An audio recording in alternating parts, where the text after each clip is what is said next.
2012. It wasn't the first time, I think it was the second time you appeared on the program. So welcome back. You were there many times since, but it's great to have you back. This is the second time you're back as our ambassador. Welcome back to Cleveland for however long you're going to be back, and welcome, of course, to the program. It's great to have you here. Well, Gerry, it's a pleasure to be here with everyone.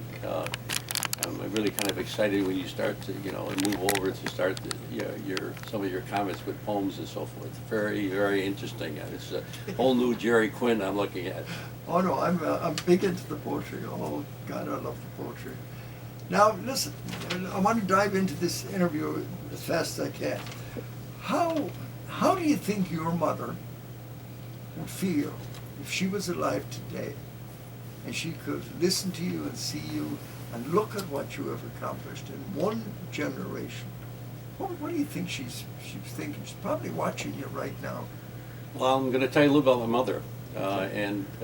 Every Irish mother that has sons, there's a special relationship, and there was completely with my mother and my two brothers.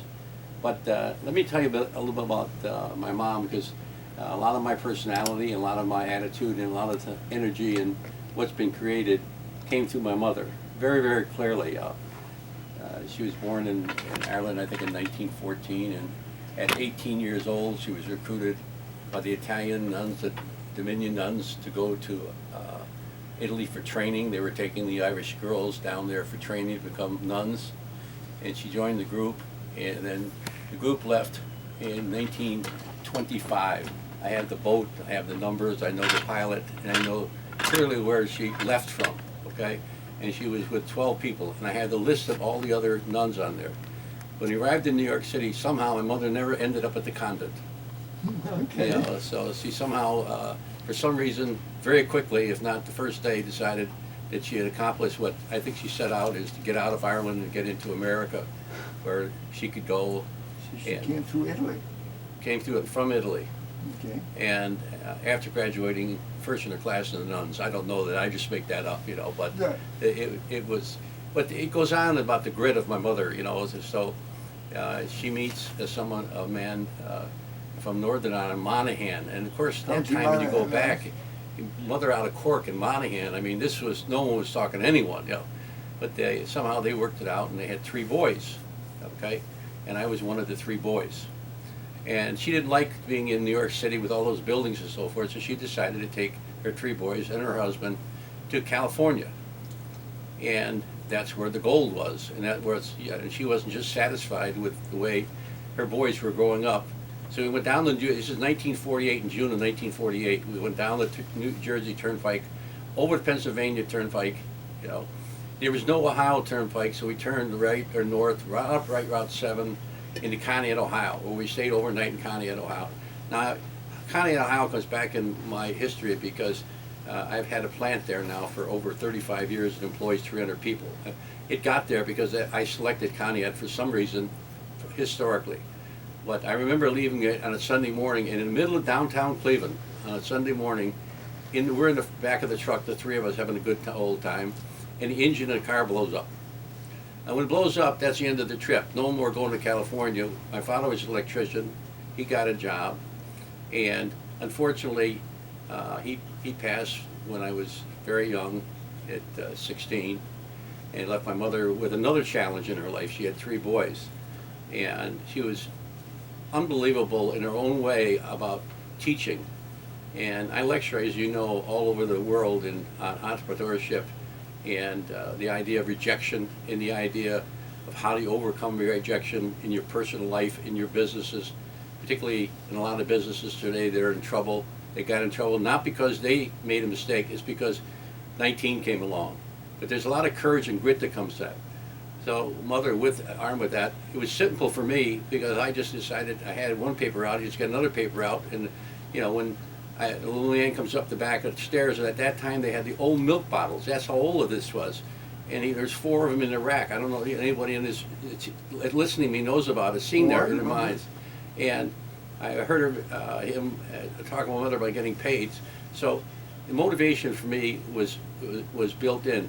But the one thing that Mom did was, I've carried continually, was all that.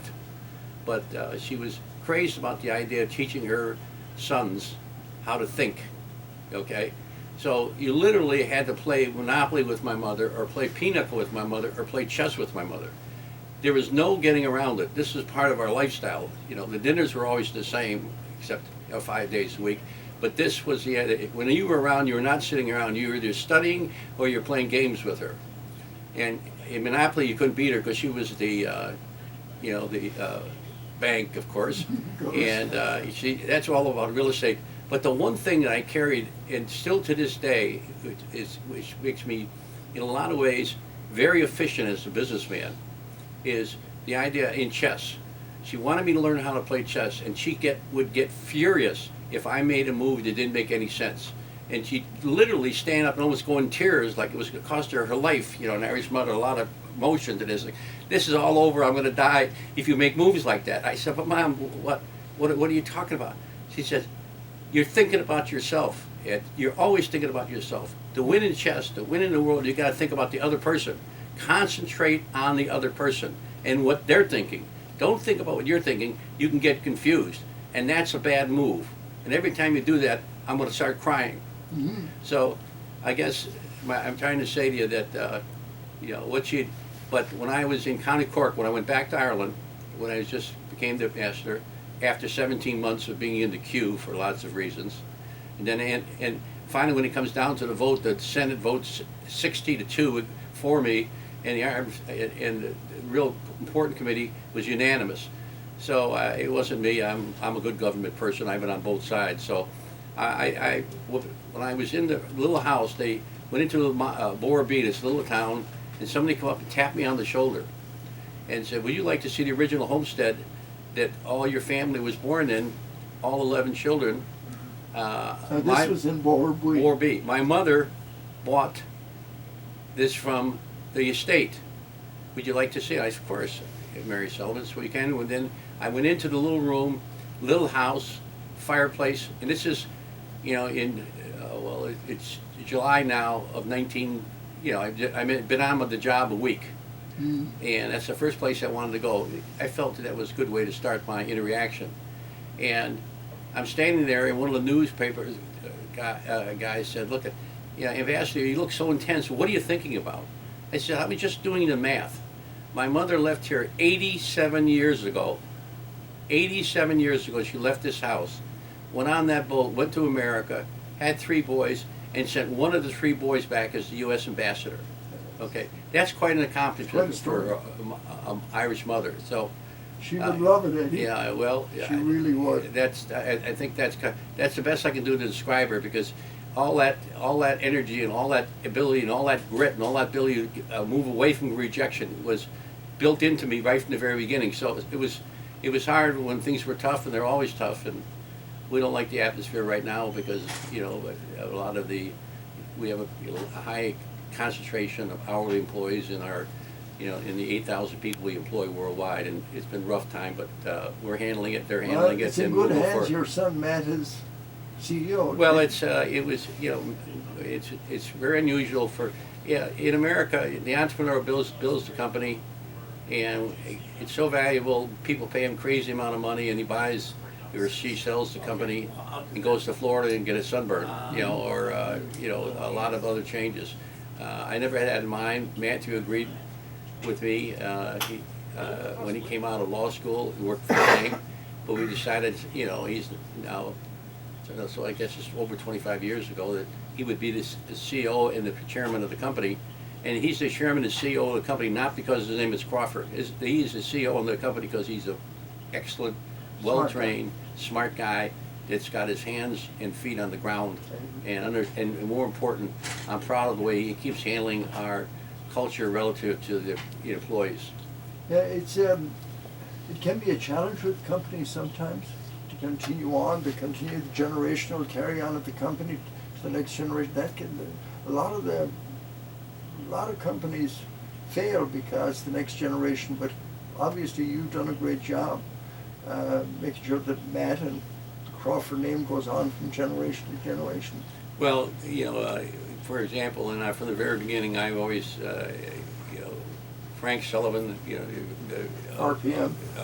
The first Frank Sullivan, Mhm. you know, was a person I knew and respected. And again, he was one of those role models that, you know, it was his family and his family's company and his culture and the way he looked at things. And that was always a clear picture in mind with Fred Lennon from Swagelock, all those individuals that I knew, those great industrialists, American industrialists that all happened to be Irish. They had that same quality through them. It was, you know, they were interested in their employees. We're interested in our employees. We built a big company. It's close to $2 billion in revenue now, and we haven't lost that particular culture. And the ability, you cannot name too many companies of this size in Cleveland, if not in Ohio, that there is a orderly transfer of leadership in the family. You get in Europe and Spain and overall companies, there is no, the family stays with the business. You know, they don't sell it. Somebody in the business takes it. And, but Matthew's an only child, so we were very lucky. He took it, but we got 3 great grandchildren, and, you know, it's their decision to come in out of the building business. But we're committed to, and we got a good run on it. And I spent 48 years building the block. Matthew picked the block up, so I'm pretty confident that, and hopefully that we'll be here and we'll still have the jobs and holding the jobs and having the relationships. But it doesn't happen very often in Cleveland, Ohio, or anywhere in America, because the numbers that are available to sell the business are so staggering. You know, it's tempting. But they never even talk to us about it. We're so hard on that subject. You know, what am I going to, you know, I'm going to turn over the lives of all those employees to some private equity firm that's going to break up the company and take it and sell pieces? I don't think so. Okay. I want to come back and talk to you. I'm going to play a couple of commercials, and then I want to talk to you about your ambassadorship role, what's going on in Ireland. Can we talk about that a bit? A bit. Okay.